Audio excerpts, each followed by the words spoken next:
Hello friends, આજે હું તમને ગુજરાતી કાંદા બટાકાનું શાક કેવી રીતે બને છે એની રેસીપી બતાવીશ. ચટાકેદાર કાંદા બટાકાનું શાક ખાવામાં ખૂબ જ ટેસ્ટી લાગે છે. આ શાક આપણે ખૂબ જ સરળ રીતે પ્રેશર કુકરમાં બનાવીશું. તો ચાલો શાક બનાવવાની શરૂઆત કરીએ. Subscribe and press the bell icon to never miss the video from the Easy Food Recipes. કાંદા બટાકાનું શાક બનાવવા માટે મેં અહીં આ સાઈઝના 2 બટાકા લીધા છે અને એની છાલ કાઢીને એને સારી રીતે પાણીથી ધોઈ લીધા છે. આ સાઈઝના 4 કાંદા લીધા છે અને એને પણ છાલ કાઢીને સારી રીતે પાણીથી ધોઈ લીધા છે. શાકમાં નાખવા માટે લીલા ધાણા, બટાકા અને કાંદાને આપણે આ રીતે કાપી લઈશું. કાંદા અને બટાકા સમારીને તૈયાર થઈ ગયા છે. તો હવે આપણે મસાલા જોઈ લઈશું. જીરું, ગરમ મસાલો, ધાણા જીરું, હળદર, લાલ મરચું, હિંગ, મીઠું સ્વાદ પ્રમાણે અને તેલ. હવે શાક બનાવવા માટે પ્રેશર કુકરને ગેસ ઓન કરીને ગેસ ફ્લેમ પર મૂકીશું. ગેસની ફ્લેમ હમણાં આપણે લો રાખવાની છે.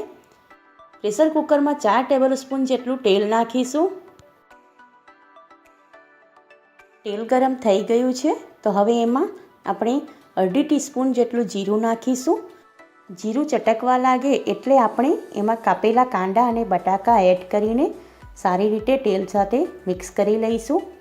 કાંદા બટાકામાં આછો ગુલાબી રંગ આવે અને એમાંથી તેલ છૂટું પડે ત્યાં સુધી આપણે એને આવી જ રીતે લો ફ્લેમ પર સાંતળીશું. શાકમાં નાખવા માટે લસણ, આદું અને લીલા મરચાંની પેસ્ટ લીધી છે.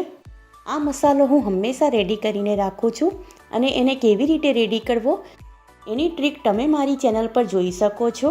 કાંદા બટાકા સાંતળાઈ ગયા છે તો હવે આપણે એમાં મસાલા એડ કરી લઈશું. તો અડધી ટીસ્પૂન જેટલો લીલો મસાલો એડ કરીશું, 1 ટીસ્પૂન લાલ મરચું, અડધી ટીસ્પૂન હળદર, 1 ટીસ્પૂન ધાણા જીરું, અડધી ટીસ્પૂન ગરમ મસાલો, 1/4 ટીસ્પૂન હિંગ એડ કરીને મસાલા સાથે કાંદા બટાકાને સારી રીતે મિક્સ કરી લઈશું. શાકમાં 1 કપ જેટલું પાણી એડ કરીશું. હવે એમાં 1 ટીસ્પૂન જેટલું નમક એડ કરીને સારી રીતે મિક્સ કરી લઈશું. હવે પ્રેશર કુકરનું ઢાંકણ બંધ કરીશું. ગેસની ફ્લેમ લોથી મીડિયમ રાખીને પ્રેશર કુકરમાં 3 વિસલ આવે ત્યાર પછી ગેસની ફ્લેમ ઓફ કરીશું. હવે પ્રેશર કુકર ઠંડુ થઈ ગયું છે તો કુકરનું ઢાંકણ ખોલીને શાકમાં એકવાર સ્પૂનની મદદથી સારી રીતે હલાવી લઈશું. હવે એમાં બારીક કાપેલા ધાણા એડ કરીને મિક્સ કરી લઈશું. કાંદા બટાકાનું શાક સર્વ કરવા માટે એક હાંડીમાં કાઢી લઈશું. પ્રેશર કુકરમાં કાંદા બટાકાનું શાક 15 થી 20 મિનિટમાં જ રેડી થઈ જાય છે. કાંદા બટાકાનું શાક આપણે રોટલી, ભાખરી, પૂરી કે જુવારનો રોટલો અથવા ખીચડી સાથે પણ સર્વ કરી શકીએ છીએ. તો તમે આ મસાલેદાર અને ટેસ્ટી કાંદા બટાકાનું શાક ટેસ્ટ કરવા માંગતા હો તો આ રેસીપીને એકવાર જરૂરથી ટ્રાય કરજો.